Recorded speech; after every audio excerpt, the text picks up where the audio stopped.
अभी जो हम लोग का टॉपिक है वो है इम्प्लीमेंटेशन ऑफ एंटिटी फ्रेमवर्क। इससे पहले का जो हमारा वीडियो था, टॉपिक था, उसके अंदर हम लोग उसका थ्योरेटिकल पार्ट, एंटिटी फ्रेमवर्क क्या होता है, किस लिए यूज करते हैं, फिर उसके अंदर कुछ कॉन्सेप्ट की डीबी कॉन्टेक्स्ट क्या होता है, माइग्रेशन क्या होता है, क्यों जरूरत पड़ता है, वो सब चीज देखे। लेकिन अब अगला जो हमारा काम है वो है इंप्लीमेंटेशन का। ठीक है, थ्योरेटिकली हम लोग समझ गए कि डेटाबेस के साथ अगर इंटरेक्शन करना और बिना एंटिटी फ्रेमवर्क हम लोग को क्या फैसिलिटी प्रोवाइड करता है कि बिना एसक्यूएल का कोड लिखे, बिना एडीओ का कोड लिखे आप डेटाबेस के साथ क्या कर सकते हैं, इंटरेक्शन कर सकते हैं। मतलब डेटाबेस इंटरेक्शन को काफी ज्यादा ये इजी बना देता है। लेकिन इजी तब बनाता है जब एक बार आप उसका सेटअप कंप्लीट कर लेते हैं। सेटअप करने में थोड़ा सा मुश्किल है, बहुत सारा चीज याद रखना पड़ेगा, लेकिन वो भी है कि दो तीन बार, दो तीन प्रोजेक्ट के अंदर एक बार आप सेटअप कर लेंगे तो फिर आपको याद हो जाएगा। कोई भी चीज हो, प्रैक्टिस का चीज है, शुरू में मुश्किल रहेगा, दो तीन बार करेंगे तो अपने आप क्या होता है, वो रटा जाता है। तो यहां पे हम लोग पहले सेटअप करेंगे और सेटअप करने के बाद एक बार जब सेटअप हो जाएगा तब फिर आप डेटाबेस के साथ डायरेक्ट इंटरेक्शन कर सकते हैं। ईएफ कोर में हम बताए थे दो तरह से इंटरेक्शन होता है, एक होता है डेटाबेस फर्स्ट, अरे क्या होता है, कोड फर्स्ट। कोड फर्स्ट में क्या होता है कि आपको डेटाबेस से कोई मतलब ही नहीं है, आप ना आपको वहां पे टेबल बनाना, ना वहां पे आपको डेटाबेस बनाना, सब कुछ ऑटोमेटिक बन जाएगा। किसके अकॉर्डिंग, आपके मॉडल क्लास के अकॉर्डिंग। इसमें हम बताए थे कि दो एडिशनल चीज बनाना पड़ता है। एक बनाना पड़ता है तुमको, एक तो मॉडल बनेगा, उसके बाद एक क्या बनेगा तुम्हारा, एक जो हमारा बनेगा वो बनेगा डीबी कॉन्टेक्स्ट, और एक बनेगा हमारा माइग्रेशन। तो सारा कुछ कैसे बनेगा, प्लस और भी बहुत सारा सेटिंग करना पड़ता है, कुछ पैकेज को इंस्टॉल करना पड़ता है। फिर तुम्हारा पुरान डॉट सी एस के अंदर कुछ कॉन्फ़िगरेशन करना पड़ता है। फिर एक जेसन फाइल होता है तुम्हारा app setting dot JSON, Jason वहां पे कुछ सेटिंग करना पड़ता है। तो सारा कुछ यहाँ पे हम लोग देखेंगे। तो सबसे पहले इंप्लीमेंटेशन से पहले हमको क्या चाहिए, एक प्रोजेक्ट चाहिए। तो पहला काम क्या होगा, विजुअल स्टूडियो स्टार्ट करके प्रोजेक्ट बनाना। टेम्पलेट हम लोग यूज कर लेंगे एमबीसी, क्योंकि एमबीसी यूज करें तो हम लोग ब्लैंक नहीं करेंगे, क्योंकि उसमें टाइम ज्यादा लगेगा फिर से उसको पूरा कोडिंग करने में। तो चलिए सबसे पहले विजुअल स्टूडियो स्टार्ट कर लेते हैं।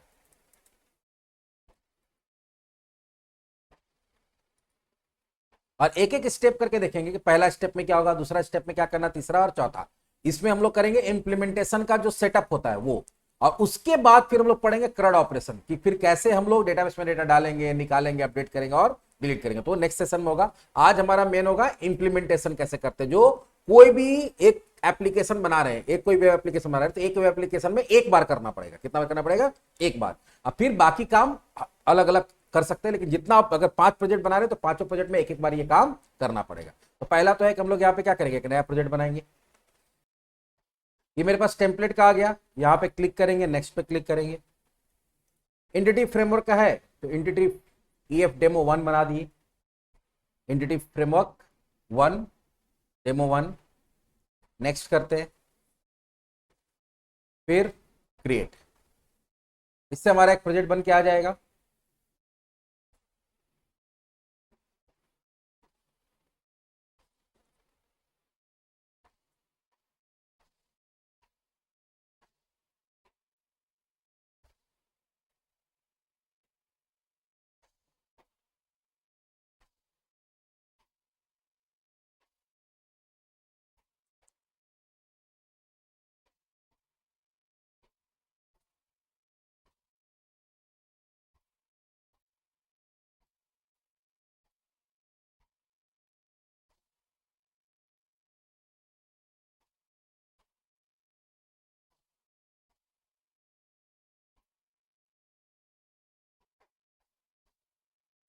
यहाँ सॉल्यूशन एक्सप्लोरर में देख लेते हैं कि सारा फोल्डर्स वगैरह बना है कि नहीं। देखो, मॉडल, कंट्रोलर, व्यू सारा कुछ बन गया क्योंकि टेम्पलेट यूज किए।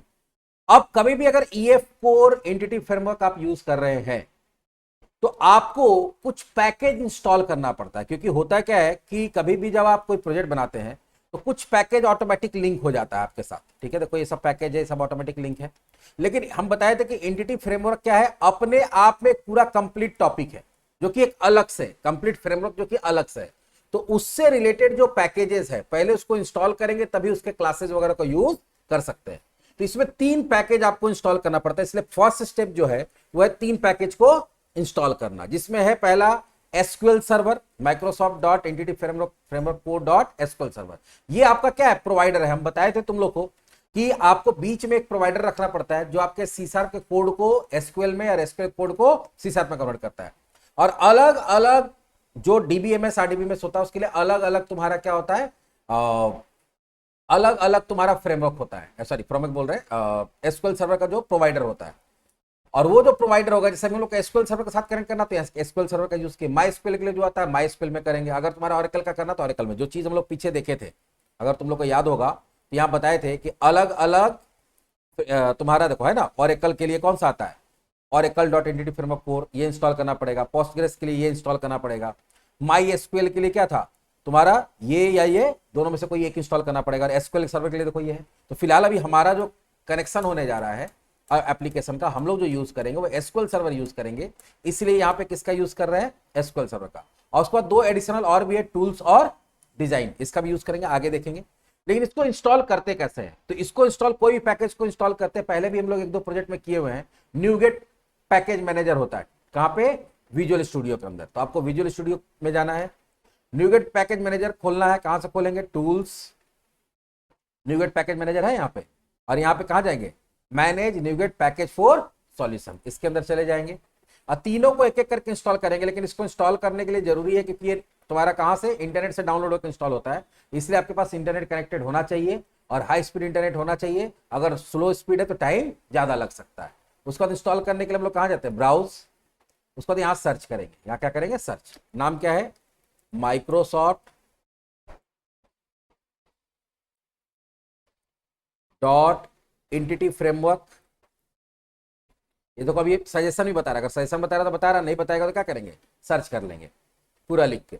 जैसे ही सर्च करोगे यहाँ पे देखो आ गया, इस पे क्लिक करना है, जैसे क्लिक करोगे यहाँ पे अपना प्रोजेक्ट सेलेक्ट करना है, किसमें इंस्टॉल करना है, EFDemo1, और यहाँ पे स्क्रॉल करोगे नीचे कौन सा ऑप्शन आएगा, इंस्टॉल।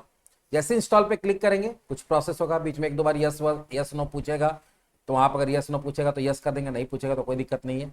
यहाँ जैसे पूछ रहा है, यहाँ क्या करेंगे, यस नो की जगह अप्लाई पूछ रहा था, अप्लाई कर देते हैं, एक्सेप्ट पूछ रहा है, एक्सेप्ट कर लिए।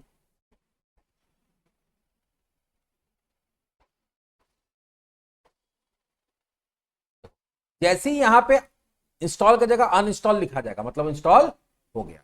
दूसरा हम लोग को सर्च करना है एंटिटी फ्रेमवर्क डॉट टूल्स,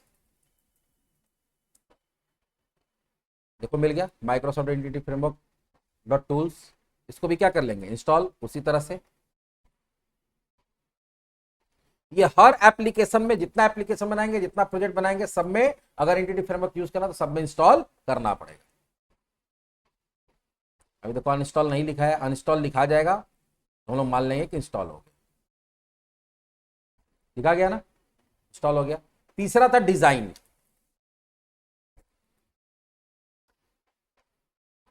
ये डिजाइन है, तो अभी हम लोग क्या करते हैं, इंस्टॉल, अप्लाई, एक्सेप्ट,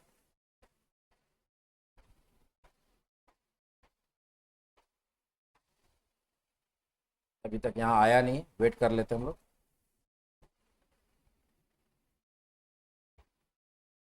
नहीं आ गया, क्लिक करने पे यहां अनइंस्टॉल दिखा रहा, ये भी हमारा इंस्टॉल हो गया। तो पहला काम हमारा हो गया। यहां थोड़ा सा डिटेल्स भी देख लेते हैं, ये तीनों काम करने के बाद एसक्यूएल सर्वर क्या है, हम पहले बताए थे कि प्रोवाइडर है, ठीक है, जो कि तुम्हारा दोनों अलग अलग लैंग्वेज के बीच में एक तरह से ब्रिज की तरह काम करता है। दूसरा जो होता है टूल्स, ये क्या करता है, the Microsoft entity framework dot tools package is an essential component of EF4 that provide command line tool for managing and interacting with your database and DB context. The package is particularly useful development tasks, scaffolding, migration and database updates. आगे जाके हम लोग क्या करेंगे, कुछ commands लिखना पड़ता है माइग्रेशन के लिए, तो वो जो कमांड्स है उसके लिए जो हमको क्या चाहिए, एक कंसोल चाहिए, या जो कमांड्स हमको जो यूज करेंगे वो कमांड हमको कहां मिलता है, टूल्स के अंदर। तो अगर टूल्स नहीं रहेगा तो फिर माइग्रेशन, स्कैफोल्डिंग वगैरह का काम नहीं हो पाएगा।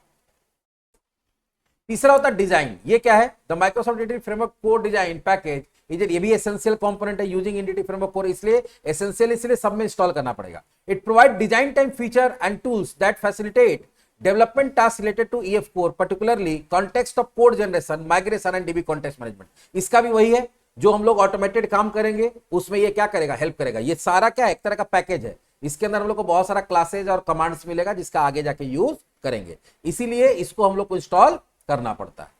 अगला काम जो होगा वो होता है हमारा पहले मॉडल क्लास बनाना, क्योंकि पहले बोले थे कि वहां का जो टेबल होगा, वो टेबल का स्ट्रक्चर क्या होगा, वो डिपेंड करेगा कि हमारे यहाँ पे मॉडल क्या है। मॉडल ही डेटा को रिप्रेजेंट करता है, तो मॉडल क्लास बनाना, और दूसरा एक एडिशनल क्लास बनाना पड़ता है डीबी कॉन्टेक्स्ट, जो हम लोग पीछे भी पढ़े, ठीक है, कि डीबी कॉन्टेक्स्ट के थ्रू ही सारा इंटरेक्शन होगा, किसके थ्रू, तुम्हारा डेटाबेस के थ्रू हो। तो दोनों बनाएंगे। पहले देखते हैं model class. Model class simply हम लोग वैसे ही बना सकते हैं, लेकिन यहां पे कुछ कुछ एडिशनल हम लोग एनोटेशंस यूज करेंगे जो स्क्वायर ब्रैकेट के अंदर आता है, वो पहले देखते हैं कैसे होगा। इसके लिए हम लोग पहले क्या करते हैं, चलते हैं सॉल्यूशन एक्सप्लोरर में। मॉडल बनाने के लिए कहां जाते हैं, मॉडल पर राइट क्लिक करते हैं, और यहां राइट क्लिक करने के बाद क्या करेंगे, ऐड, और यहां पे क्या करेंगे, क्लास, या एग्जिस्टिंग आइटम करके क्लास कर सकते हैं। यहां पे तुमको क्या करना है, स्टूडेंट के लिए क्लास बनाना। किसके लिए, स्टूडेंट के लिए। यहां क्लास ले लेंगे, यहां पे नाम क्या दे देंगे, स्टूडेंट डॉट सी एस। आ गया। इसके अंदर जनरली क्या करते हैं, प्रॉपर्टीज बनाते हैं। अब आपको क्या क्या चाहिए, रोल नंबर चाहिए। क्या चाहिए, तो यहां पे क्या लिखेंगे, पब्लिक INT रोल, और इसका गेट, और इसका सेट, ठीक है। दूसरा पब्लिक स्ट्रिंग नेम, उसका get set. Public string gender, get set. Public debt only नाम का एक डेटा टाइप होता है यहाँ पे, ठीक है, डेट ओनली, अगर डेट सिर्फ रखना है तो। और यहाँ क्या देते हैं, DOB, ठीक है। फिर पब्लिक स्ट्रिंग कोर्स,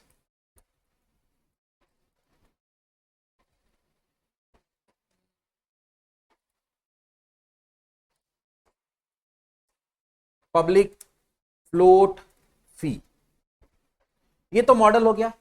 लेकिन मॉडल के ऊपर हम लोग पढ़े थे वैलिडेशन लगा सकते हैं, प्लस जैसे याद होगा कि यहाँ पे हम लोग एक डिस्प्ले भी लगाते थे कि अगर इसको स्ट्रांगली टाइप हम लोग क्या कर रहे हैं, स्ट्रांगली टाइप अगर बाइंडिंग कर रहे हैं तो वहां रोल की जगह रोल नंबर लिखा हुआ है, ऐसा कुछ कर सकते हैं। उसी के साथ साथ कुछ और भी चीज कर सकते हैं, जैसे बाय डिफॉल्ट अगर हम लोग इसी के बेसिस पे भी सारा काम करेंगे तो वहां पे कॉलम का नाम क्या होगा, रोल हो जाएगा। लेकिन हम लोग चाहते हैं यहाँ पे रोल हो, लेकिन टेबल के अंदर क्या हो, रोल नंबर हो। तो उसके लिए यहां पे एक एनोटेशन हम लोग यूज करते हैं, कॉलम। क्या यूज करते हैं, column.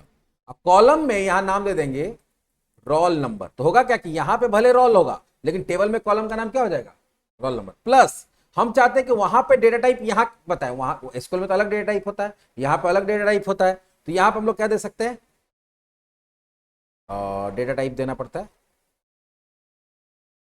Data type equals to, हम लोग वहां पे क्या चाहते हैं इसका, खैर वहां पे भी INT है तो INT दे दिए। तो यहां पे देखो कुछ गड़बड़ हो रहा है, कोलोन होता है शायद, इक्वल्स टू की जगह कोलोन। एक्चुअली यहां डेटा टाइप नहीं होगा ना वैल्यू टाइप होगा, यहां पे क्या होगा, type name. Type name equals to क्या दे दिए, INT। तो इसका टेबल में जो डेटा टाइप होगा वो INT हो जाएगा, ठीक है। ये पहला चीज बताए। पहले हम लोग पूरा मॉडल अच्छे से डिजाइन कर लेते हैं। यहाँ पे रोल नंबर है, सॉरी नेम है, हम वहां चाहते हैं STU नेम नाम से कॉलम बने। किस नाम से बने, STU नेम। और इसका डेटा टाइप वहां पे क्या होना चाहिए, varchar 100। क्या हो जाना चाहिए, varchar 100। फिर इसी तरह से जेंडर, वहां पे STU जेंडर नाम का कॉलम बनना चाहिए टेबल के अंदर, और इसका डेटा टाइप करेगा varchar 50। इसी तरह से यहां पे STU DOB होना चाहिए वहां पे। तो यहां पे जैसे है वैसे कैसे भी रहे, लेकिन वहां पे जो ये देंगे उसी नाम से टेबल के अंदर डेटाबेस में बनेगा। और इसका डेटा टाइप क्या होगा, डेट। क्या हो जाएगा, डेट।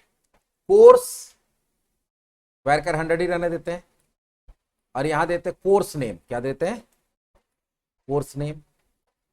और फी, इसका होगा कोर्स फी। और कोर्स फी का वहां पे डेटा टाइप क्या हो जाएगा, फ्लोट। वहां क्या होना चाहिए, फ्लोट। ये अभी क्या किए, कॉलम से रिलेटेड चीज बताए। क्यों आ रहा भाई, और रोल कॉपी पेस्ट करने में यही होता है। ये वाला भी सेलेक्ट हो गया था, हर जगह पेस्ट हो गया। ये 4-5 कॉलम के लिए हिसाब किताब यहां बता दिए, प्लस और भी चीज बता सकते हैं। हम लोग क्या चाहते हैं कि जो रोल नंबर है ये मेरे टेबल के अंदर प्राइमरी की बनेगा। क्या बनेगा, तो वहां पे तो हम कोडिंग करने देंगे प्राइमरी की। तो यहां से प्राइमरी की कैसे बनाएंगे, कुछ नहीं, यहां पे क्या लिख देंगे, की। जिस कॉलम के ऊपर की लिख देंगे वो वहां टेबल में क्या बन जाएगा, प्राइमरी की बन जाएगा। क्या बन जाएगा, प्राइमरी की। प्लस अगर आगे जाके इसके बेसिस पे फॉर्म वगैरह हम बनाते हैं तो हम चाहते हैं कि ये सारा का सारा क्या है, रिक्वायर्ड रहे, क्या रहे, रिक्वायर्ड, चाहे जिस भी तरह का हम लोग क्या करना चाहते हैं, वैलिडेशन लगाना चाहते हैं। तो इसके लिए भी हर चीज के लिए क्या करते हैं हम लोग, इसमें रोल नंबर मेरा रिक्वायर्ड है, इसके ऊपर क्या कर दिए, रिक्वायर्ड कर दिए। नेम भी मेरा कंपलसरी रहना चाहिए, तो नेम को भी ऊपर क्या कर देंगे, रिक्वायर्ड। मेरा जेंडर भी कंपलसरी है तो सबके ऊपर कंपलसरी रिक्वायर्ड लगा दिए। डेट ऑफ बर्थ भी मेरा क्या है, कंपलसरी है, और कोर्स नेम भी कंपलसरी है। ये कहीं पे भी लिख सकते हैं उसके ऊपर, या तो इससे सटा के लिखो, ऊपर लिखो, जहां लिखना लिखो, लेकिन सबके ऊपर रिक्वायर्ड भी लगा दिए। तो अब हमारा क्या हो गया, सारा का सारा रिक्वायर्ड फील्ड हो गया। इस तरह से पहला काम क्या हो गया, पहला काम तो हो गया कि हमारा मॉडल बन गया। तो मॉडल बनाना कोई बहुत ज्यादा डिफरेंस अलग नहीं था, सिर्फ ये सब एडिशनल हम लोग क्या यूज किए, की यूज किए, इसको प्राइमरी की बनाना है, कॉलम का नाम वगैरह, डेटा टाइप वगैरह सेट कर दिए। मेन जो चीज है वो कौन सा है, डीबी कॉन्टेक्स्ट क्लास बनाना। क्या बनाना, DB context. DB context class कैसे बनाएंगे, चले देखते हैं। तो डीबी कॉन्टेक्स्ट क्लास बनाने के लिए हम लोग को सबसे पहले क्या करना पड़ेगा, क्लास बनाना पड़ेगा। क्या बनाना पड़ेगा, क्लास। वो कहां बनेगा, मॉडल में बनेगा कि व्यू के अंदर बनेगा कि कौन से फोल्डर के अंदर बनेगा, चलो उसको देखते हैं।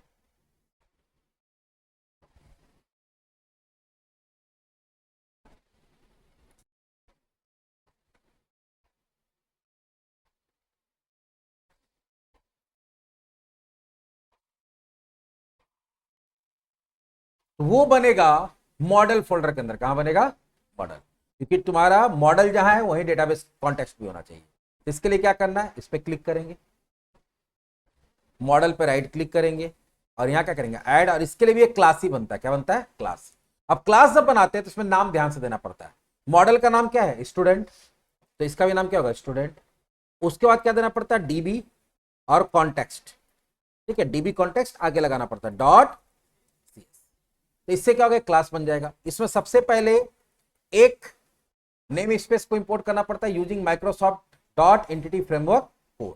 उसका जो तुम्हारा क्लास है, ये तो नॉर्मल क्लास है, इसको डीबी कॉन्टेक्स्ट में कन्वर्ट करने के लिए इनहेरिटेंस करना पड़ेगा। एक बना बनाया क्लास इस पैकेज के अंदर मिलता है, नेम स्पेस के अंदर मिलता है, जिसका नाम क्या है, जिसका नाम है डीबी कॉन्टेक्स्ट। किस नाम से है, डीबी कॉन्टेक्स्ट। इसमें 2-3 चीज ही करना पड़ता है, ज्यादा नहीं करना पड़ता है। तो डीबी कॉन्टेक्स्ट, बाकी इसको बताएंगे आगे। तो ये क्लास बन गया। अब ये क्लास है तो इसका एक क्या बनाना पड़ेगा, कंस्ट्रक्टर। क्या बनाना पड़ेगा, कंस्ट्रक्टर। और ये ऐसा कंस्ट्रक्टर बनता है जो एक डीबी कॉन्टेक्स्ट ऑप्शन नाम का क्लास है उसका ऑब्जेक्ट लेता है। क्या लेता है, उसका ऑब्जेक्ट। इसमें ज्यादा कोडिंग नहीं, देखो 4-5 लाइन ही कोडिंग है, तो या तो इसको रट लो या समझ लो। पब्लिक कंस्ट्रक्टर का नाम क्या होता है, जो क्लास का नाम है, लेकिन ये एक पैरामीटर लेगा। इस तरह का डीबी कॉन्टेक्स्ट ऑप्शंस का कोई भी ले लेंगे, ओपीटी, और इसमें कोई कोड नहीं होगा। इसका क्या काम होगा बताएंगे। बस इसका काम ये होगा कि आप जब इस क्लास का कंस्ट्रक्टर जब कॉल होगा, इस क्लास का जब कंस्ट्रक्टर कॉल होगा, ये बेस क्लास के कंस्ट्रक्टर को कॉल करेगा। अब बेस क्लास के कंस्ट्रक्टर को कॉल करने के लिए यहां बेस लिखना पड़ता है, और इसके पास जो जानकारी इसमें आएगा वो जानकारी किसको भेज देगा, इसके कंस्ट्रक्टर को। ये वाला जो ओपीटी है वो ओपीटी को कहां भेज देते हैं, यहां पे। बस, तो पहला काम क्या होगा, कंस्ट्रक्टर बनाना। कंस्ट्रक्टर का यूज, इसमें वैल्यू कहां से आएगा नहीं आएगा आगे बताएंगे, ठीक है, जब इसका कॉन्फ़िगरेशन करेंगे। एक्चुअली इसके पास बहुत सारा जानकारी आता है। क्या क्या जानकारी आता है, क्योंकि पहले बोले क्या कि डेटाबेस के साथ जो कनेक्टिविटी होगा तो डेटाबेस को रिप्रेजेंट कौन करेगा, यही करेगा। और जब ये करेगा तो डेटाबेस के साथ कनेक्टिविटी इसी को करना पड़ेगा। तो जो कनेक्शन स्ट्रिंग होता है, एडीओ.एनएल पढ़े थे, कनेक्शन स्ट्रिंग, जहां सर्वर का नाम बताते हैं, जहां पे आप डेटाबेस का नाम बताते हैं, यूजर नेम बताते हैं, पासवर्ड बताते हैं, डिफॉल्ट डेटाबेस बताते हैं, तो वो सारा जानकारी क्या होगा, वो इसके पास आएगा। ठीक है, और इसी के थ्रू वो क्या करेगा, सारा काम कनेक्शन स्टैब्लिश करके करेगा। और भी एडिशनल जानकारी आता है, लेकिन मेन कनेक्शन स्ट्रिंग वगैरह का जानकारी इसके पास आता है। एक तो ये करना पड़ेगा। दूसरा, यहां पे एक और क्लास होता है डीबी सेट। डीबी सेट जो है ये जस्ट लाइक लिस्ट जैसा होता है। कैसा होता है, मतलब कलेक्शन होता है। क्या होता है, कलेक्शन क्लास होता है। और ये अपने अंदर क्या रखेगा, ये डीबी सेट रिप्रेजेंट करेगा वहां टेबल को। किसको रिप्रेजेंट करेगा, टेबल। तो टेबल को डीबी सेट रिप्रेजेंट करेगा। टेबल में जितना रो है वो एक एक स्टूडेंट क्लास या जो मॉडल क्लास है उसका ऑब्जेक्ट को रिप्रेजेंट करेगा। ये यहां पे तुमको क्या करना पड़ता है कि डीबी सेट का एक ऑब्जेक्ट बनाना पड़ता है। तो डीबी सेट, इसमें बता दिए कि इसमें ऑब्जेक्ट किसका स्टोर होगा, स्टूडेंट क्लास का, मॉडल क्लास जो है तुम्हारा, और उसका ऑब्जेक्ट का नाम क्या है, ऑब्जेक्ट का नाम है स्टूडेंट्स, और गेट और सेट यहां पे देना पड़ेगा। तो एक तरह से प्रॉपर्टी ही बन जाता है, लेकिन यही जो है यही तुम्हारा टेबल है, मान के चलो यही क्या होगा, टेबल। तो अगर तुम्हारा एक मॉडल है तो एक डीबी सेट बना, 2-3 मॉडल होता तो हर मॉडल के लिए एक डीबी सेट बनेगा। अभी हमारे पास एक ही मॉडल है तो एक डीबी सेट बना। देखो यहाँ पे वही कोड लिखा हुआ, पब्लिक, अच्छा ये पब्लिक होना चाहिए। पब्लिक क्यों होगा? क्योंकि इसको क्लास के बाहर से यूज करेंगे हम लोग, तो क्लास के बाहर से यूज करेंगे तो पब्लिक होगा, तभी क्लास के बाहर से यूज होगा। Public dB set student students gate से। ठीक हो गया। एरर क्यों आ रहा भाई? स्पेलिंग मिस्टेक हो गया। तो डीबी कॉन्टेक्स्ट में बहुत ज्यादा कोडिंग में फिलहाल नहीं करना है। आपको एक डीबी कॉन्टेक्स्ट क्लास बनाना है जो किसको इनहेरिट करेगा? डीबी कॉन्टेक्स्ट नाम के क्लास को। एक कंस्ट्रक्टर अपने क्लास का बनाएंगे जो डीबी कॉन्टेक्स्ट ऑप्शन का ऑब्जेक्ट लेगा और उसको पास कर देगा बेस क्लास से कंस्ट्रक्टर में। और एक डीबी सेट का ऑब्जेक्ट बनाएंगे और यहां पे मॉडल क्लास का नाम देंगे और यहां ऑब्जेक्ट का नाम कुछ भी हो सकता है। स्टूडेंट है इसलिए स्टूडेंट्स दे दिए, इसका यूज आगे करेंगे हम लोग। और यहाँ पे क्योंकि ये प्रॉपर्टी की तरह काम करता है इसलिए इसको क्या बोलते हैं? गेटर सेटर बना देते हैं। तो ये दूसरा स्टेप जो था हमारा वो भी कंप्लीट हो गया। पहला स्टेप क्या था? मॉडल बनाना, ठीक है। और दूसरा स्टेप क्या है? डीबी कॉन्टेक्स्ट बनाना। तो ये हमारा मॉडल क्लास का कोड हो गया जो हम लोग यूज किए अभी वहां पे। इसमें रिक्वायर्ड नहीं दिया, वहां रिक्वायर्ड भी दिया है, ये थोड़ा सा अलग तरह से बता दिए। और ये हो गया हमारा क्या? DB context. दो काम तो हो गया। तीसरा काम जो होता है डीबी कॉन्टेक्स्ट के बारे में देखो यहाँ एक्सप्लेन भी किया गया। The dB class is an integral part of entity framework. इसके बिना एंटिटी फ्रेमवर्क वाला काम नहीं हो सकता है। This is the class we use in our application code to interact with the underlying database. Database के साथ जो भी इंटरेक्शन करेगा वो यही करेगा।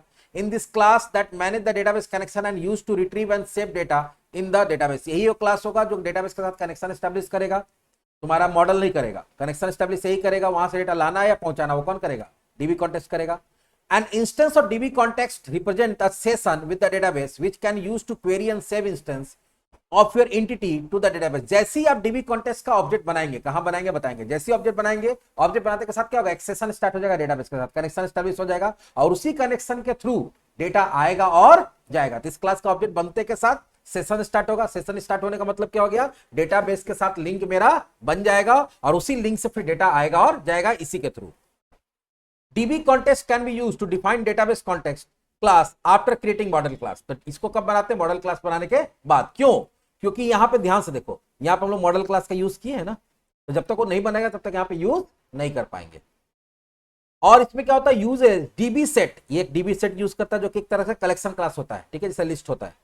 टाइप टू डिफाइन वन और more properties where T represent the type of object that need to be store in the database. तो डीबी सेट तो ये हो गया तुम्हारा कलेक्शन और ये क्या हो गया? ये टाइप हो गया, किस टाइप का ऑब्जेक्ट इसके अंदर स्टोर होगा। तो बोले कि स्टूडेंट क्लास का ऑब्जेक्ट इसके अंदर स्टोर होगा। ये हो गया dB context. DB context option class भी हम लोग यहां पे यूज करें, देखो कर रहे हैं ना इसके अंदर। तो इसको क्या कर रहे हैं? DB context option parameter is crucial for configuring the DB database context class to perform its function efficiently. अगर आप चाहते हैं कि आपका डीबी कॉन्टेक्स्ट, चलिए साथ में होगा, यहां पे ये स्पेस हो गया यहां पे, डीबी कॉन्टेक्स्ट क्लास तुम्हारा सही सही काम करे तो उसके लिए ये बहुत जरूरी होता है। क्यों? क्योंकि यही कॉन्फ़िगरेशन करता है। कॉन्फ़िगर का मतलब क्या होता है? सारा सेटिंग करना, ठीक है। इसी के पास सारा इंफॉर्मेशन होता है, सारा सेटिंग का। It provide necessary database connection information. इसके पास होता है क्या है? वही इसी के पास होता है डेटाबेस से कनेक्शन करने का सारा इंफॉर्मेशन कि सर्वर का नाम क्या होगा, यूजर नेम क्या होगा, पासवर्ड क्या होगा, डेटाबेस क्या होगा, सारा कुछ। For the DB context class to be available to any useful work it need to instance of DB context class. तो बोला क्या कि अगर डीबी कॉन्टेक्स्ट क्लास सही सही काम करे इसके लिए जरूरी है कि तुम्हारे क्लास के अंदर डीबी कॉन्टेक्स्ट ऑप्शन का ऑब्जेक्ट बने। तो देखो ये ऑब्जेक्ट बन रहा है यहाँ पे, ये ऑब्जेक्ट बन रहा है ना यहाँ पे। बाकी इसमें इंफॉर्मेशन कहां से आएगा आगे बताएंगे। The DB context option instance carry configuration information such as connection string database provider to use. इसी के पास जानकारी होता है कि डेटाबेस प्रोवाइडर कौन है, कनेक्शन स्ट्रिंग कौन है, वो इसी के पास जानकारी होगा। जानकारी कहां से आएगा? puram.cs से, जो आगे बताएंगे। अगला थर्ड स्टेप है। अब ये जानकारी हम बोले ना किसके पास कहां से आएगा, तो जानकारी कहीं ना कहीं तो स्टोर करना पड़ेगा। तो पहले क्या होता था कि जो भी कनेक्शन स्ट्रिंग है सीधे कोड में लिख दिया जाता था। तो कोड में अगर आप C# का कोड में लिख दीजिएगा तो कल के अगर कोई भी चेंजेस होता है, सर्वर का नाम चेंज हो गया, यूजर नेम चेंज हो गया, पासवर्ड चेंज हो गया, तो उनको C# का कोड में चेंज करना पड़ेगा। C# में कोड में अगर चेंज करोगे तो दूसरा प्रॉब्लम क्या है कि फिर उसको रिकंपाइल करना पड़ेगा। बिना रिकंपाइल किया तो इफेक्टिव होगा नहीं। ये बहुत बड़ा दिक्कत था। तो इसी चीज को सॉल्व किया गया कॉन्फ़िगरेशन फाइल के फॉर्म में। कॉन्सेप्ट आया कॉन्फ़िगरेशन फाइल में। तो ट्रेडिशनली जो ASP.NET कॉन्फ़िगरेशन फाइल यूज करता था उसमें यूज होता था एक XML नाम का लैंग्वेज। क्या यूज होता था? XML। तो हम लोग जब पढ़ाई करते थे ऐसे 10-20 साल पहले, 20 साल पहले, तो हम लोग XML पढ़े थे और XML के थ्रू कॉन्फ़िगरेशन फाइल्स वगैरह बनता था, चाहे वो तुम्हारा ASP.NET है, JSP है, लगभग हर की जगह। लेकिन बाद में जैसे टेक्नोलॉजी का एडवांसमेंट हुआ तो वहां पे क्या गया, XML को रिप्लेस कर दिया गया JSON के साथ में। JSON नाम का एक लैंग्वेज आ गया, ठीक है, जो कि XML से काफी ज्यादा ईजी है और उसको सीखना क्या है, आसान है। तो जब भी हम लोग कोई ASP.NET का कोर का प्रोजेक्ट बनाते हैं वो भी एमबीसी का मॉडल यूज करके, तो एक ऑटोमेटिक कॉन्फ़िगरेशन फाइल बन जाता है जिसका नाम क्या होता है, ऐप सेटिंग डॉट जेसन। तो उसके अंदर जाके आपको कनेक्शन स्ट्रिंग से रिलेटेड इंफॉर्मेशन को उसके अंदर डालना होगा और वहीं से तुम्हारा प्रोग्राम उठाएगा। तो चलिए देखते हैं वो कहां मिलता है। तो थर्ड स्टेप क्या है, create a connection string in app setting dot JSON. ये मिलेगा कहां, चलिए पहले उसको देखते हैं। तो ये मिलता है सॉल्यूशन एक्सप्लोरर में, जाइए यहीं पे देखिए ऐप सेटिंग डॉट जेसन है, इसको एक्सपैंड करते हैं हम लोग। पहले आ गया यहाँ पे ये ऐप सेटिंग डॉट, इस पर डबल क्लिक किया, यहाँ पे खुल गया। अब इसमें देखो पहले से एक चीज इंफॉर्मेशन दिया गया लॉगिंग नाम से, कुछ डिटेल्स यहाँ दिया हुआ है। यहाँ क्या दिया हुआ है, कॉमा, क्या दिया हुआ है, कॉमा। तो कॉमा के बाद हम दूसरा कोई भी चीज ऐड कर सकते हैं। इसका नाम हमको क्या देना है, ये मेरा क्या है, कनेक्शन स्ट्रिंग। तो कनेक्शन स्ट्रिंग दिए, कनेक्शन स्ट्रिंग के अंदर ये देखो ब्रैकेट बन गया। अब इसी ब्रैकेट के अंदर आप जितना चाहे उतना कनेक्शन स्ट्रिंग बना सकते हैं। हो सकता है ना कि आपका जो सर्वर है या आपका जो प्रोग्राम है 2-3 सर्वर से इंटरेक्ट कर रहा होगा, तो 2-3 कनेक्शन स्ट्रिंग बना सकता है और हर कनेक्शन स्ट्रिंग का एक नाम देना पड़ता है। जैसे यहां पे भी देखोगे हम क्या नाम दिए हैं, डीबीसीएस। तुम यहां मान लो कि कौन 1 दे सकता है, कौन STR1 दे सकता है, जो भी चाहे वो दे सकते हैं। जो यहां नाम देंगे वही नाम आगे यूज करना पड़ेगा। तो ये तुमको कंफ्यूजन ना हो कि हमेशा डीबीसीएस ही देना है, उसका जगह हम यहां पे दूसरा नाम देते हैं, कौन STR1 इक्वल्स टू, यहीं पे क्या करना पड़ता है, डबल कोट्स में सारा इंफॉर्मेशन देना पड़ता है। जैसे क्या देंगे, सर्वर, ठीक है, सर्वर इक्वल्स टू। अब मेरा सर्वर का नाम कहां से पता चलता है, हम बताए थे तुम लोग को कि अगर तुमको अगर कंफ्यूजन है तो तुम स्कूल में अगर काम करने जानते हो तो चले जाओ कहां पे, यहां पे चले जाओ और यहां पे जाओगे अपने आप सर्वर का नाम दिखाएगा, उसी को कॉपी पेस्ट मार लो।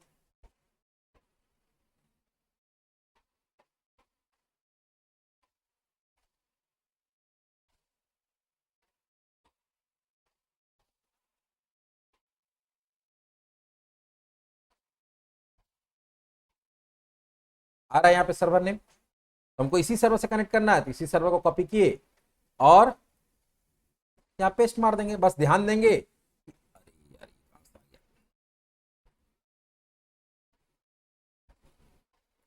कि ध्यान देंगे अगर उसमें कोई बैक स्लैश आ रहा तो उसके जगह पे क्या लगा देंगे, डबल बैक स्लैश। क्या लगा देते हैं, डबल बैक स्लैश।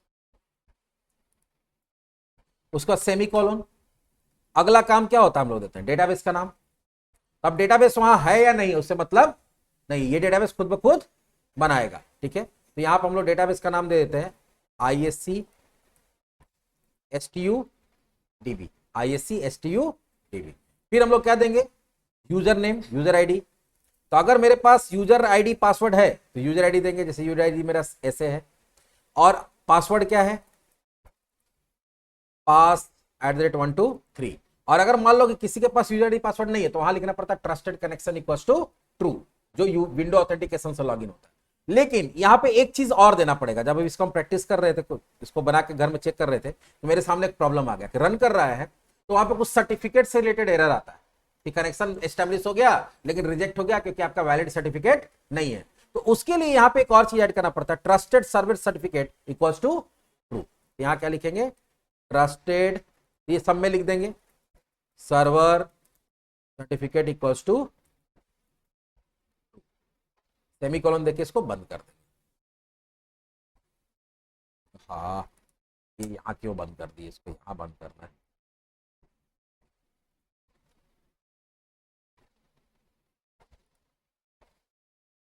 तो कहीं और बंद हो गया क्या,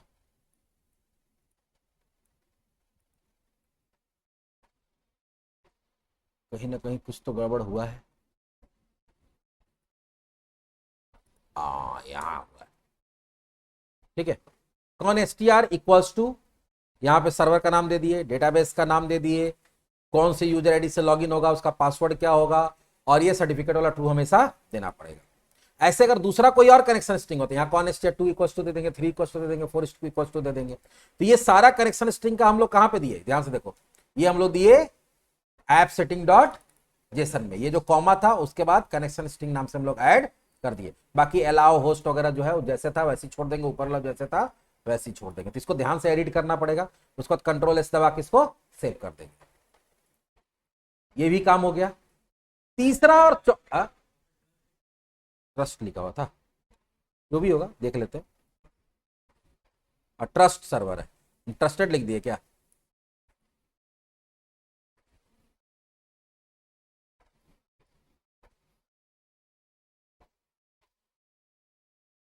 ये चीज जो है एज इट इज तुमको ऐड करना पड़ेगा puran.cs में, क्योंकि देखो puran.cs क्या है, ये एप्लीकेशन लोडर होता है। जैसे ही आपका कोई भी एप्लीकेशन स्टार्ट करते हैं, आप सर्वर स्टार्ट करते हैं, जो जो एप्लीकेशन है जब वो लोड होता है तो मेन जो तुम्हारा पूरा एप्लीकेशन बनता है और मेमोरी के अंदर लोड होता है सर्वर के अंदर, वो puran.cs में जो इंफॉर्मेशन उसी के आधार पे होता है। तो यहां पे कुछ कुछ चीज ऐड करना पड़ेगा, हम एक एक लाइन करके एक्सप्लेन भी करेंगे कि किसका क्या काम हो रहा है। तो इसमें पहला लाइन जो है हमको क्या ऐड करना पड़ेगा, where provider equals to builder dot services dot builder service provider. पहला काम ये करना पड़ता है। तो पहले इसका देखते हैं कहां करना है। इसको करने के लिए आपको जाना पड़ता है puran.cs। और हम पहले बोले कि एक बार करना है, याद होता है ठीक है, नहीं याद होता है ये कोड रखिए, कॉपी पेस्ट मार दीजिए, बात खत्म, ठीक है। लेकिन अभी हम लोग करते हैं यहां पे, एक बार जब तुम्हारा ये बन जाएगा बिल्डर, बिल्डर अगर बन गया, देखो बिल्डर यहां बन गया, यहां भी बिल्डर बना हुआ, तो यहीं पे हम लोग क्या करेंगे, आगे काम शुरू करेंगे। वेयर प्रोवाइडर इक्वल्स टू आपको क्या करना है, builder dot services dot build service provider. हम लोग क्या कर रहे हैं, एक्चुअली सर्विस क्या होता है, सर्विस होता है कुछ एडिशनल चीज जो आपको कोई मदद करेगा। जैसे होता है ना कि हमारे यहां कोई आता है एडमिशन के लिए, बोलता है सर ठीक है पढ़ाते तो और कोई सर्विस देते हैं क्या, तो बोलते हैं हाँ प्लेसमेंट में मदद करते हैं बच्चा का, ये हमारा सर्विस है। कभी प्रोजेक्ट बनाना है तो प्रोजेक्ट में हम लोग बच्चा को हेल्प कर देते हैं, वो हमारा सर्विस। तो सर्विस मतलब क्या हो गया, एडिशनल कुछ चीज जो आपको कहीं से हेल्प मिल जाए। तो ये हम लोग यहाँ पे क्या कर रहे हैं कि एक प्रोवाइडर का नाम से ऑब्जेक्ट बना रहे हैं जो क्या कर रहा है, बिल्ड सर्विस प्रोवाइडर, एक सर्विस प्रोवाइडर बना रहा है जो कि हमारे एप्लीकेशन को बहुत सारा सर्विस बाहर से देगा, मतलब उसके काम में उसको मदद करेगा। क्या मदद करेगा, चलिए देखते हैं। तो ये मदद करेगा कि जो तुम्हारा ऐप कॉन्फ़िग के अंदर जो इंफॉर्मेशन है उसको निकाल के भेजेगा कहां पे, वो जो तुम्हारा डीबी कॉन्टेक्स्ट ऑप्शन था वहां पे। तो उसके लिए क्या करना पड़ेगा, वेयर कॉन्फ़िग का एक ऑब्जेक्ट बनाएंगे, यहां क्या लिखेंगे, प्रोवाइडर डॉट गेट सर्विस आई कॉन्फ़िगरेशन, एक कॉन्फ़िगरेशन का ऑब्जेक्ट बनेगा। अभी इसका काम भी बता देते हैं, पहले इसको लिख लेते हैं, वेयर कॉन्फ़िग इक्वल्स टू, इसका ऑब्जेक्ट कैसे बनता है, तो प्रोवाइडर जो हम बनाए हुए अभी डॉट गेट सर्विस आई कॉन्फ़िगरेशन। अब बोले क्या कि जो सर्विस प्रोवाइड करेगा, किस तरह का सर्विस प्रोवाइड करेगा, तो ये बता रहे क्या भैया कि जो कॉन्फ़िगरेशन से रिलेटेड सर्विसेज है। कॉन्फ़िगरेशन का मतलब होता है अलग अलग तरह का सेटिंग इंफॉर्मेशन जो डाला जाता है उसको क्या बोलते हैं, कॉन्फ़िगर करना। जैसे एक एग्जांपल देते हैं, तुम लोग नया मोबाइल खरीदते हो ना, जब मोबाइल को फर्स्ट टाइम ऑन करोगे तो तुमसे बहुत सारे इंफॉर्मेशन मांगता है, लैंग्वेज सेलेक्ट करिए, रीजन सेलेक्ट करिए, टाइम सेलेक्ट करिए, ठीक है। अगर कोई वाईफाई है तो धड़ से धड़ लेगा, बोलेगा इसका पासवर्ड डालिए, कनेक्ट करेंगे।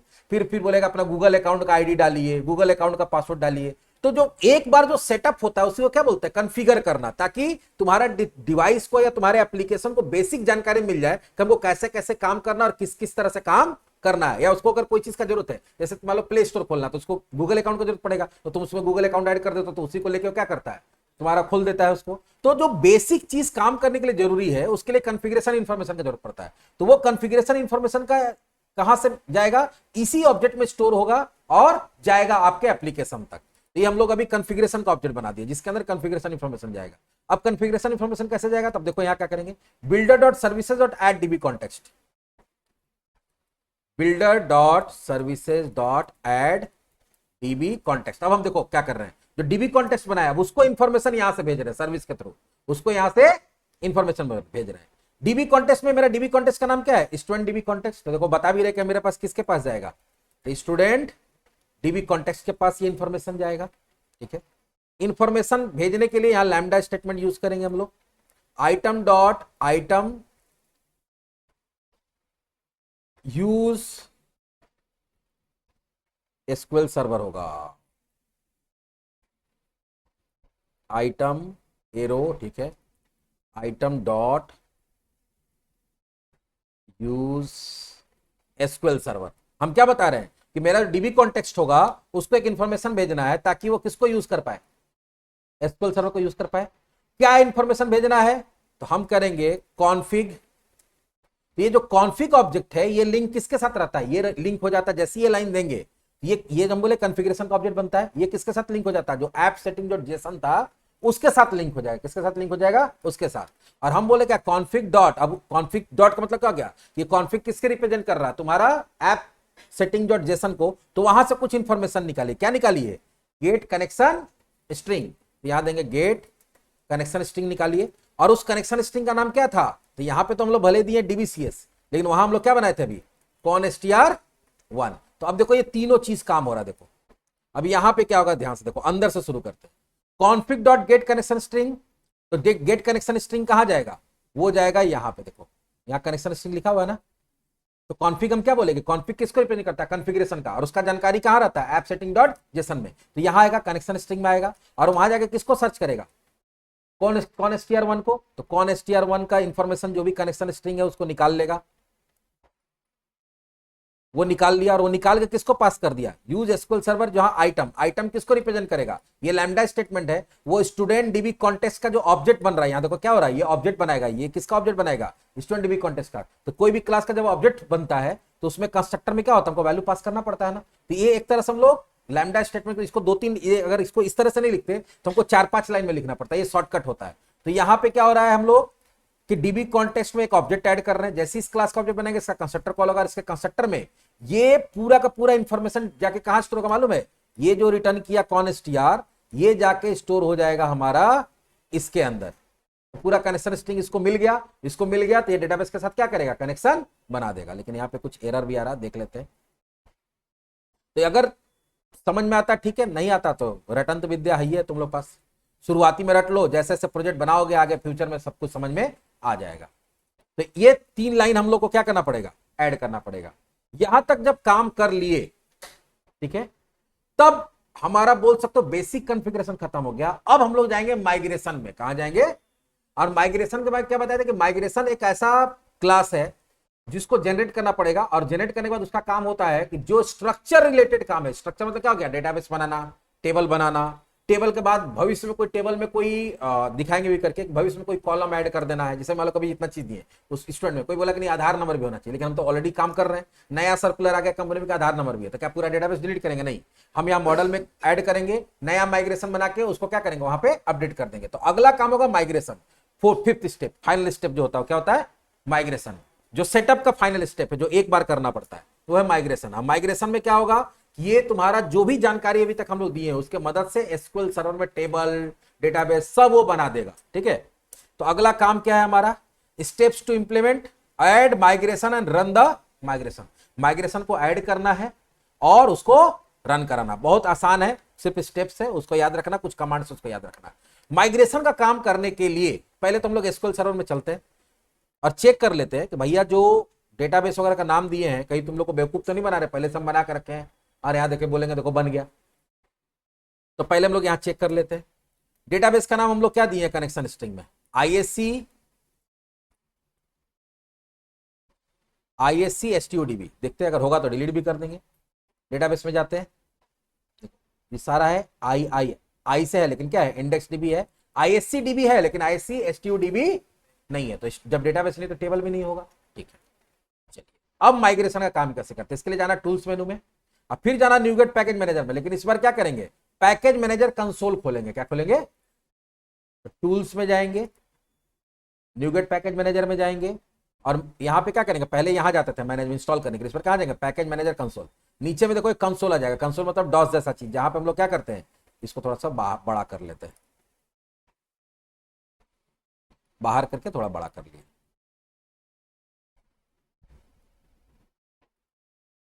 तो फॉन्ट साइज नहीं बढ़ रहा ना, अच्छा देखते कोई ऑप्शन होगा इसका फॉन्ट साइज बढ़ाने का। अच्छा यहां से बढ़ सकता है ना, उसका जूम कर दिए। अब यहां पे 2 कमांड लिखना पड़ता है, 2 कमांड।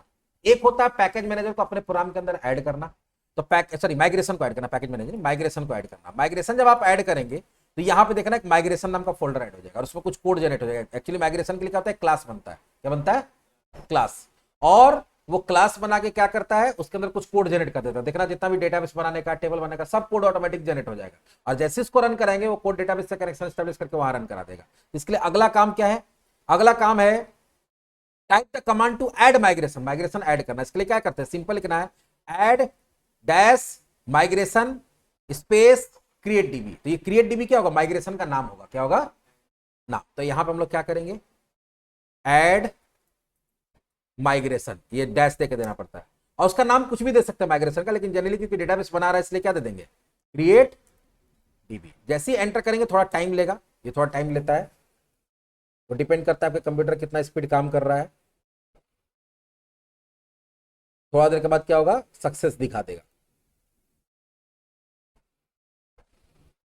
अगर तुम्हारा डेटाबेस के कनेक्शन नहीं हो पाएगा तो यहीं पे एरर आ जाएगा। अगर कोई कनेक्शन स्ट्रिंग में कोई प्रॉब्लम होगा या कुछ भी होगा तो जो ट्रस्टेड वाला, ट्रस्ट सर्टिफिकेट वाला बोले थे, वो यहीं पे एरर आ रहा था, यहीं पे एरर आ रहा था, बोला था कि सर्टिफिकेट नहीं मिल रहा, इसलिए उसको हम ऐड किए। देखो बिल्ड सक्सीडेड हो गया, वापस पीएम आ गया। एक मिनट कुछ आ गया exception.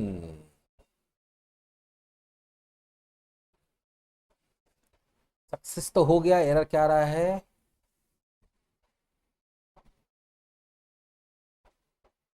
User app setting dot JSON unable to create db context of type, the exception have resolved services type microservices attempting activate। कुछ कहीं गड़बड़ हुआ है, या तो जेसन में गलती हुआ है या कहीं ना कहीं गलती हुआ, देख लेते हैं। ये तो जेसन का ही बता रहा है कुछ गड़बड़।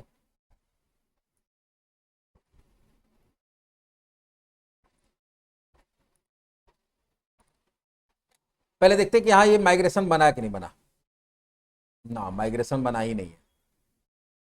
चलो ऐप सेटिंग में एक बार देख लेते हैं, कुछ गलती तो नहीं है। कौन str इक्वल्स टू, सब कुछ तो सही सही है। अच्छा देखो गड़बड़ हुआ है, इसको भी डबल कोट्स में डालना है।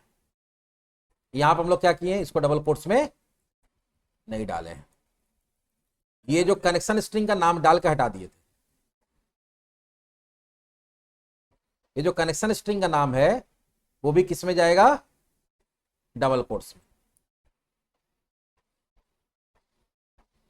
और यहां इक्वल्स टू की जगह क्या होगा, कोलोन होगा। इक्वल्स टू की जगह क्या होगा, कोलोन। तो कौन str यहां दे दिए, कोलोन। ये छोटा छोटा देखो, ये गलती होता तो प्रॉब्लम हो जाता। यहां इक्वल्स टू की जगह क्या होगा, कोलोन होगा। यहां पे इक्वल्स टू नहीं चलता, देखो सब जगह कोलोन है ना वैल्यू देने के लिए। और यहां पे क्या होगा, ये भी डबल कोट्स में होगा और ये भी, इसीलिए देखो काम नहीं हुआ। चलो फिर से हम लोग क्या करते हैं, कोई दिक्कत नहीं है, यहां तो यही फायदा है कि हम लोग दोबारा काम कर सकते हैं। वापस जाते हैं कहां पे, tools, NuGet package manager, PM, console खोल लेते हैं। पैकेज मैनेजर कंसोल देखो यहां आ गया, जूम कर लेते हैं उसको।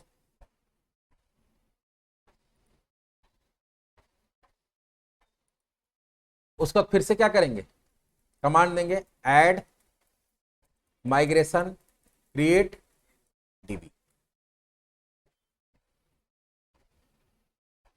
इस बार देखते हैं तो कहीं, हाँ हो गया काम हमारा।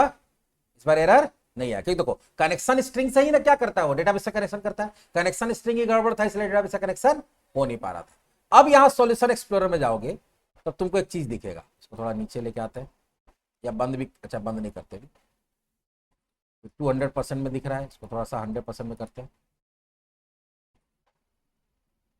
यहाँ देखो माइग्रेशन नाम का फोल्डर आ गया, इसको खोलो तो देखो dB context, create dB context नाम से क्या बन गया, माइग्रेशन। इसमें देखो क्या है दिख रहा, क्रिएट टेबल, किस नाम से आ रहा है, यहाँ पे देखो कॉलम्स, पहला कॉलम का टाइप आईएनटी होगा, उस सारा कुछ देखो बता रहा है, उसका नाम क्या है, रोल नंबर जो वहां दिए थे। देखो सारा कोड यहाँ बनाया खुद ब खुद, हम लोग कुछ नहीं किए। प्राइमरी की किस पे लगाना है, देखो रोल नंबर पे लगाना है। इस सारा का सारा कोड ही अपने आप। देखो इसमें दो फंक्शन बताए थे माइग्रेशन में, एक होता अप जो बनाने का काम करता है, और एक होता डाउन जो हटाने का काम करता है। दो फंक्शन है अप एंड डाउन। ये माइग्रेशन तो बन गया, अब माइग्रेशन को क्या करना, रन कराना। क्या करना है, माइग्रेशन को रन कराना। तो माइग्रेशन को रन कराने के लिए वापस हम लोग क्या खोलना पड़ेगा, पैकेज मैनेजर। एक्चुअली वो वहीं से करना था, पैकेज मैनेजर खोल दिए, कंसोल खोलना था।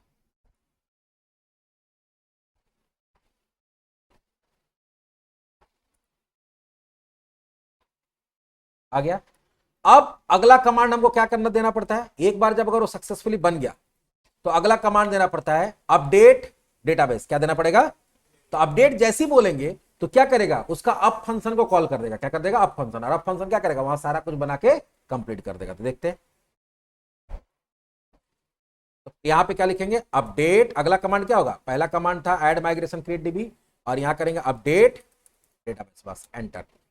बिल्ड स्टार्ट हुआ, थोड़ा टाइम लगेगा, सक्सेस हो गया, वापस प्रॉम्प्ट आ गया, देखो सारा बन गया, सारा कोड रन हुआ। देखो यही जो एसक्यूएल सर्वर का कोड देखो वहां रन कराया, ये पूरा एसक्यूएल सर्वर का कोड खुद हम लोग एक लाइन कुछ नहीं लिखे हैं, अब चलते हैं एसक्यूएल सर्वर में और वहां जाके चेक करते हैं कि हमारा काम हुआ या नहीं हुआ। एक बार वापस डेटाबेस में जाके इसको रिफ्रेश कर देते हैं। अब देखो यहां पे आईएससी स्टूडेंट भी बन गया। इसके अंदर देखते हैं टेबल बना के नहीं बना। टेबल में गए, स्टूडेंट बन गया। स्टूडेंट के अंदर देखो columns, roll number, एसटीयू name, एसटीयू gender, DOB, देखो सबका डेटा टाइप भी हुई, आईएनटी, वायरकर 100, वायरकर 50, इसका डेट, इसका वायरकर, इसका क्या है फ्लोट। की में देखते हैं, देखो प्राइमरी की भी बन गया। याद दिखा ना इसमें प्राइमरी की बना हुआ, क्योंकि उसके ऊपर हम लोग क्या लिखे थे की।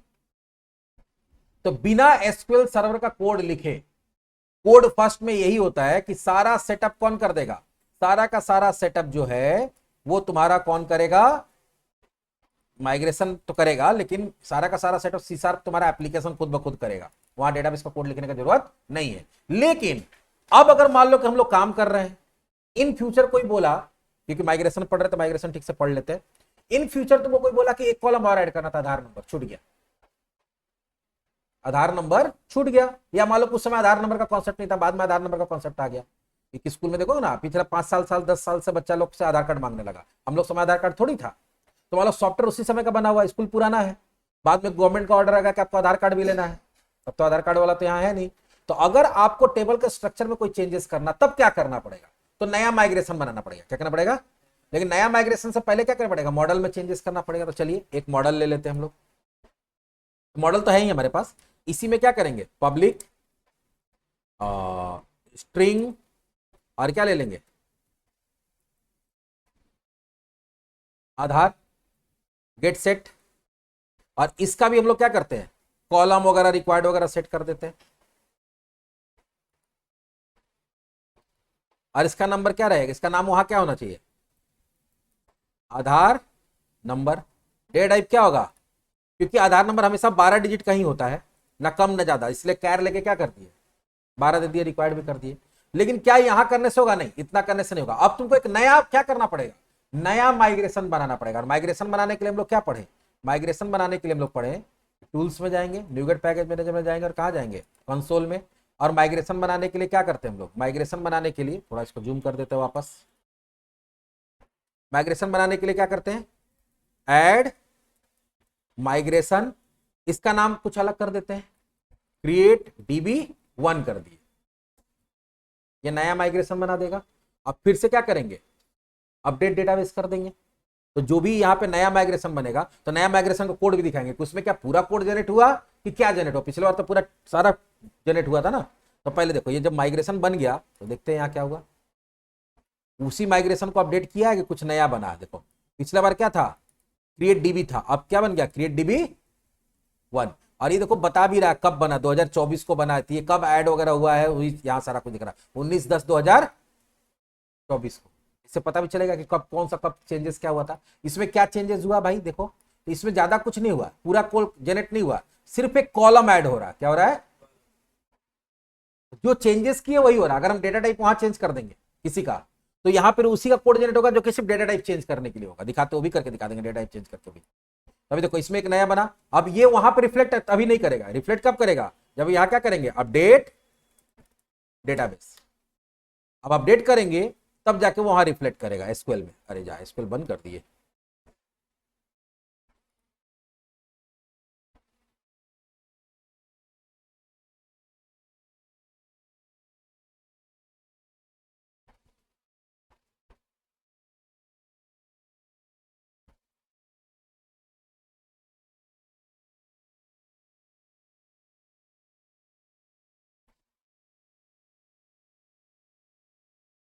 Use ISC DB, ISC student DB। अगर तुमको आता है तुम कोड भी लिख सकते हो, नहीं आता है तो यहां से भी देख सकते हो। आ गया, ठीक है। यहाँ टेबल है, टेबल में क्या है, स्टूडेंट है, स्टूडेंट में देखो क्या है, कॉलम्स, आधार नंबर दिख रहा है।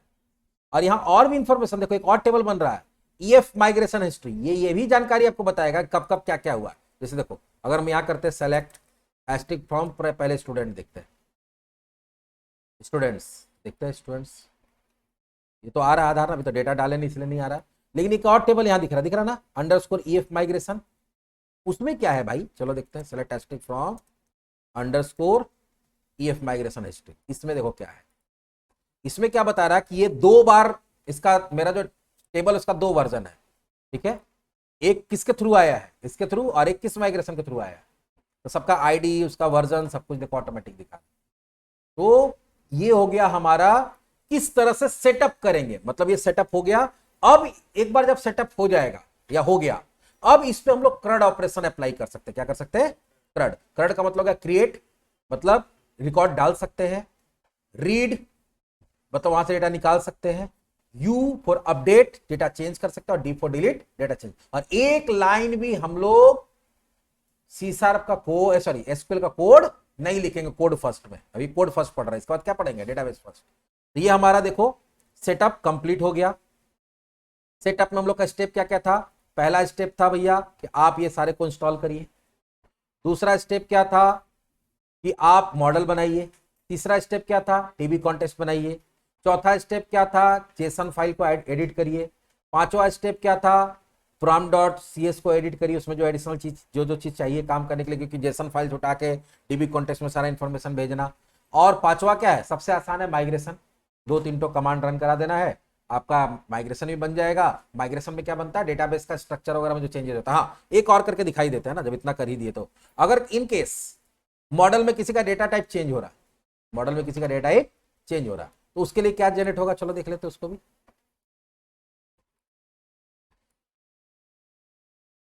कोई बोला कि भाई जेंडर जो है 50 का कोई मतलब ही नहीं था, मेल फीमेल अदर, 10 से ज्यादा नहीं होगा, तुम झूठ मूठ का दे दिया है, इसको 10 कर दो।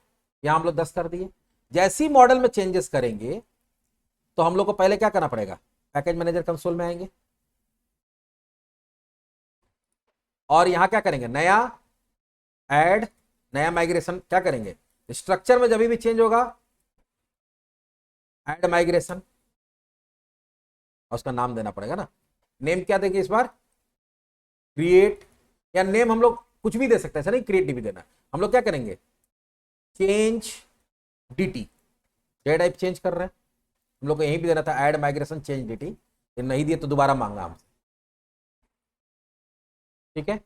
अब क्या करना है? और हाँ, एक और चीज बताएंगे, रिमूव माइग्रेशन भी होता है। क्या होता है वो भी इसके बाद बताते हैं कि जो भी काम किए, मान लो माइग्रेशन करने के बाद तुमको लगा कुछ गड़बड़ हो गया, तो हम उसको क्या कर सकते हैं? कैंसिल भी कर सकते हैं। तो उसमें क्या होता है? डाउन फंक्शन कॉल होता है। कौन कॉल होता है? Down function. तभी दिखा देते हैं पहले करके। अब इसको अपडेट करना तो क्या लिखेंगे? Update database. वापस पहले आने तो फिर इसको रिमूव करके भी दिखाएंगे। सक्सीडेड हो गया, प्रॉम्प्ट आ जाने दो, सारा काम हो गया। अब हम लोग यहाँ आते हैं और चेक करते हैं कि डेटा टाइप चेंज हुआ कि नहीं। तो हम लोग पढ़े थे कि कोई भी डेटाबेस के बारे में, टेबल के बारे में जानकारी के लिए क्या होता है? एसक्यूएल उसको हेल्प भी दे सकते हैं। और यहाँ क्या दे देंगे? स्टूडेंट्स। ऐसे वहां से भी देख सकते थे, लेकिन यहाँ से देखते हैं पहले। जेंडर, जेंडर का लेंथ कितना बता रहा है? पहले कितना था? 50, ठीक है। ये तो हो गया सेटअप। अगला जो टॉपिक होगा वो होगा हमारा CRUD। अब CRUD में पहले हम लोग क्या बनाएंगे? रीड। क्या बनाएंगे? कि कैसे डेटा को हम लोग रीड करेंगे, कहां से? डेटाबेस से, और रीड करके अपने पेज में दिखाएंगे। अगर डेटाबेस में टेबल है, उसमें डेटा है तो चलो देखते हैं अगले टॉपिक में कि CRUD ऑपरेशन हम लोग कैसे करेंगे।